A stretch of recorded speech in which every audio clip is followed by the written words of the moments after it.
Bien, entonces ahora vamos a arrancar trabajando con los árboles de decisión. Los árboles de decisión son unos modelos, también obviamente no paramétricos, y son modelos muy flexibles y muy interpretables, ¿sí? ¿Qué es básicamente un modelo de árbol de decisión? Bien, es algo de este estilo, ¿sí? Bien, por ejemplo acá arranca con una pregunta, bien, y empieza a dividir esto en casos a partir de sí o no, bien. En este caso dice, ¿debería escribir este blog post?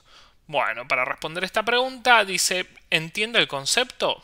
Si la respuesta es no, llegó a a un nuevo nodo que dice no, debería primero estudiar. Si la respuesta es sí, pregunta si ahora se siente cansado. Entonces a partir de eso dice, bueno, si me siento cansado o no. Si no me siento cansado, bien, escribamos el post. Y si me siento cansado, pero tengo para tomar un té, bueno, entonces escribo el post. Y si no tengo para tomar el té, no escribo el post.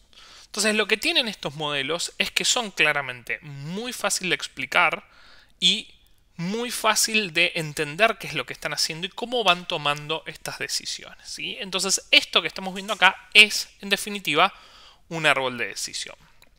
Pero más llevado a un mundo de modelos, la idea es, supónganse que queremos separar dos clases, recuerden que los árboles de decisión, tanto como KNN, no necesariamente los vamos a necesitar, solo se pueden usar para clasificación, sino que también los podemos usar para regresión. Bien, en general siempre voy a estar trabajando, salvo que diga lo contrario, con un ejemplo en clasificación. Entonces la idea va a ser ahora segmentar de alguna manera el espacio de tal forma que yo pueda clasificar bien cada uno de estas segmentaciones.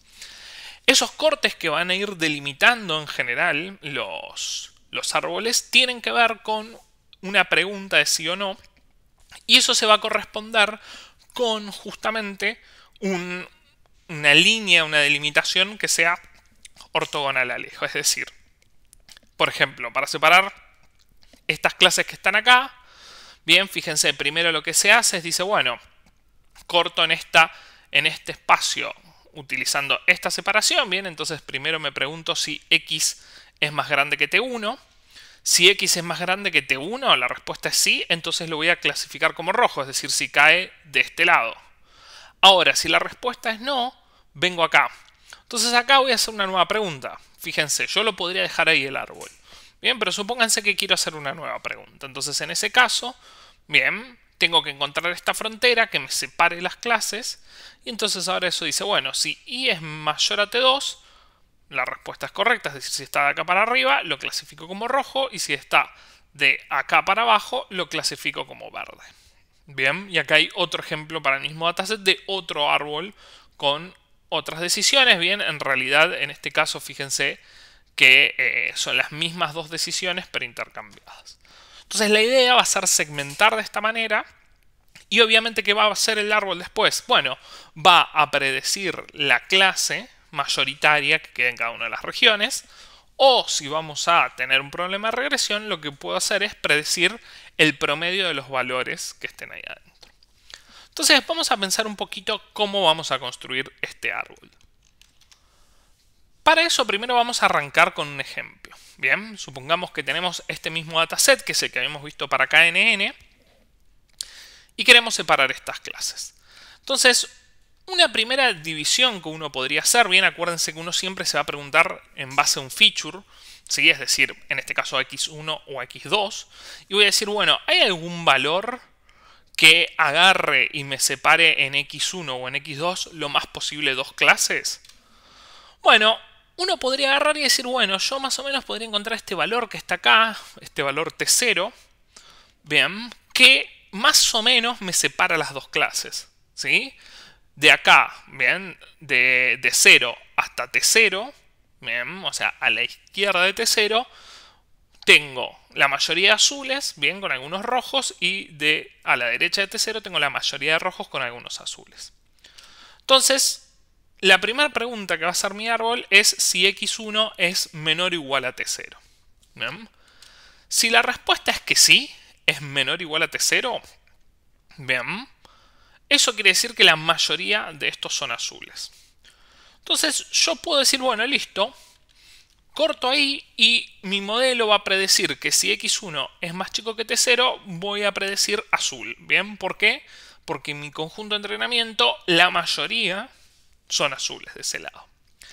Ahora, si la respuesta es no, es decir, si estoy a la derecha de t0, voy a querer seguir construyendo una región. Entonces, ahí voy a encontrar este corte que es t1 y me va a decir, bueno, si x2 ahora es menor o igual a t1, una vez que ya entré en esta región, entonces estoy encontrándome estas nuevas regiones, si x2 es menor o igual a t1, entonces eso quiere decir que estoy de acá para abajo y por lo tanto, bueno, primero es que no, eso quiere decir que estoy de acá para arriba, voy a predecir azul y de acá para acá voy a predecir rojo. Y en este caso encontré un árbol que va a predecir el entrenamiento con una alta performance. Bien. Esto que acabamos de hacer es la idea de cómo vamos a ir generando nuestros árboles. Bien. Este algoritmo, bien, se conoce como Recursive Binary Splitting, bien, como la división binaria recursiva, y es el algoritmo que construye los árboles. Pero para poder construir, bien, para poder utilizar el binary splitting, vamos a tener que de alguna manera determinar cuándo un corte es mejor que otro. Bien. O sea, vamos a tener, vuelvo un segundo para atrás, que determinar cómo encontrar un corte y cómo ese corte es mejor que otro corte. Entonces, volviendo acá, para eso lo que vamos a necesitar es hablar de algo, bien, una noción, que es la noción de impureza. Bien. La impureza va a ser una forma de cuantificar qué tan mezcladas están las clases adentro de una sola muestra. Hay muchas maneras de medir impureza, pero las dos que nos van a interesar para nosotros van a ser la entropía y el índice de Gini. La idea es que a más impureza vamos a tener una mezcla de clases más fuerte, y a menor impureza quiere decir que va a haber una clase que va a ser predominante. Entonces, vamos a ver cómo es la entropía. La entropía lo que hace es calcular para una muestra S, bien, agarra y calcula hace el siguiente cálculo. Bien, para cada una de las clases que haya en la muestra, bien, en este caso si es una clase binaria, esto va a ser un sumando de dos elementos, y vamos a tener que vamos a sumar menos P sub C. ¿Qué es P sub C? P sub C es la proporción de elementos, bien, de datos en S, bien, X en S, que tienen la clase C. ¿Sí? Es decir, voy a agarrar la proporción, esto es la cantidad de elementos, esto es la cantidad de elementos que hay en S, voy a agarrar esa proporción y la voy a multiplicar por el logaritmo en base 2 de esa proporción. Bien, entonces voy a hacer esta suma. Acá esto va a tener un menos, porque como esto es una proporción, esto es algo menor a 1, el logaritmo va a quedar negativo. Y entonces, para hacerlo positivo, bien, la entropía se le agrega este menos. Entonces, ¿ahora qué va a pasar? Vamos a ver que mientras más mezcladas estén las muestras, vamos a obtener valores más altos de entropía.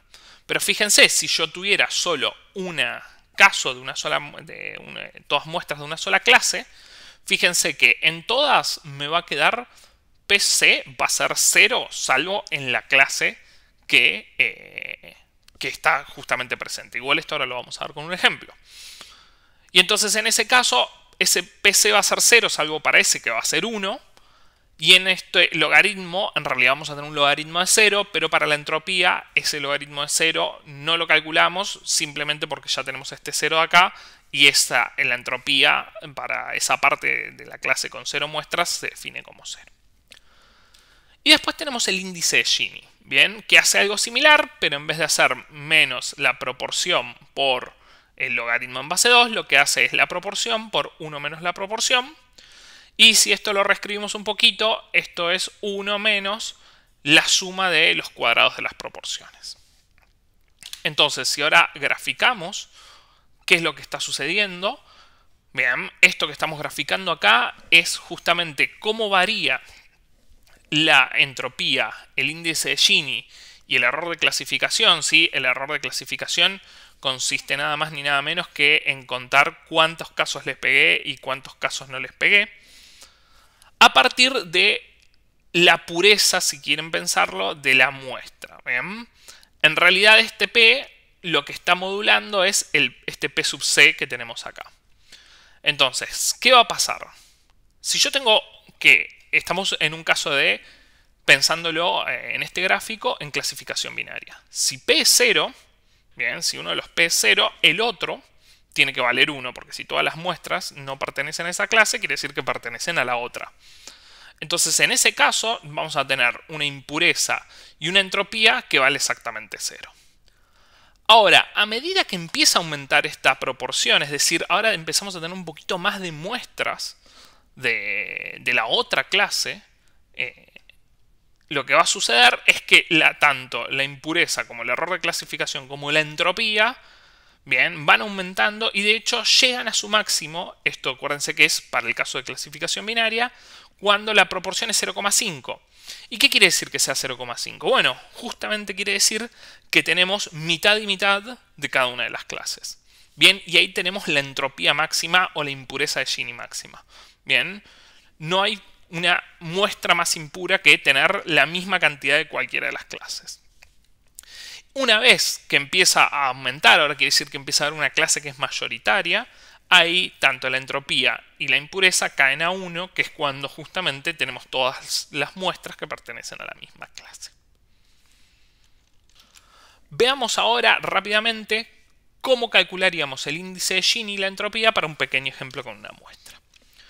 Supónganse que tenemos esta muestra que está acá, bien, que tiene un Gini de 0,468, esto pueden verificar las cuentas, y una entropía de 0,954, lo cual fíjense que está bastante cerca a 1, que era el máximo de la entropía, lo cual tiene sentido, y Gini está cerca a un medio, que era lo máximo de la entropía de Gini, y tiene sentido porque fíjense, tenemos 8 instancias y tenemos 3 y 5, es decir, casi que tenemos la misma cantidad de instancias rojas y azules.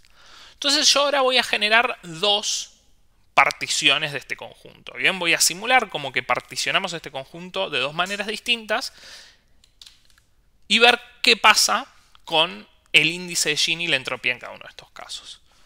Supónganse que yo tengo un corte que lo que hace es me separa por un lado 4 azules y por el otro lado me separa 1 azul y 3 rojos. Y por otro lado tenemos otro corte que lo que hace es me separa 1 rojo, 2 azules y me separa 3 azules y 2 rojos. Bien, esto piénsenlo como que es, bueno, yo tengo un nodo padre y hago una partición, ven, y me genero estos dos nodos hijos. Entonces acá yo estoy mostrando dos posibles particiones. Entonces acá se pueden fijar qué es lo que va a pasar tanto con Gini y entropía para cada una de estas muestras. Bien, este tiene un índice de Gini de 3/8. Este tiene un índice de Gini 0 y tiene sentido porque justamente es una muestra que es totalmente pura, ¿sí? Y tiene una entropía de 0 que es también, tiene todo el sentido porque es una muestra totalmente pura. Bien, y acá tienen las mismas cuentas, pero para la otra partición. Bien, pueden fijarse y chequear que las cuentas estén bien. A continuación, en el próximo video vamos a ver cómo comparar, entonces, cómo elegir entre estos dos cortes, ¿sí? Ya tenemos un corte y vamos a ver cómo elegimos cuál de estos cortes es mejor.